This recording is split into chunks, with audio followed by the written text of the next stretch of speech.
మనకి ఓ బాంబు పేలి, ఆ పేలిన తర్వాతన పరుగులు పెట్టి, అంతా వెతికి, ఎవడినో పట్టుకుని, వాడెవడు, వాడెనకాలున్నది ఇదంతా చూస్తున్నప్పుడు ఫాలో అప్ చేస్తాం.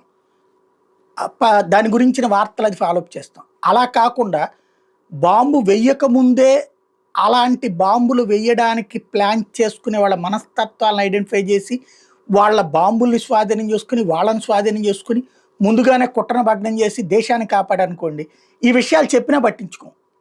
ఈ పట్టించుకోని తనమే ఇప్పుడు పెద్ద ఎసెట్ అవుతుంది తీవ్రవాదులకి. తీవ్రవాద కార్యకలాపాలు గతం కంటే పెంచే ప్రయత్నం తీవ్రవాదులు చేస్తుంటే, గతంలో సాధ్యం కానిది తరచూ పేలుళ్ళు, తరచూ విధ్వంసాలు, తరచూ కాల్పులు జరిగిన 2014కి ముందున్నటువంటి పరిస్థితితో పోల్చుకుంటే మ్యాక్సిమం కంట్రోలింగ్ స్టేజ్ ఇప్పుడు నడుస్తోంది.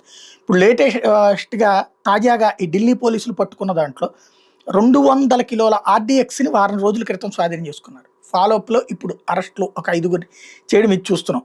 ఐఈడీ బాంబులు అనేక చోట్ల పట్టుకున్నారు.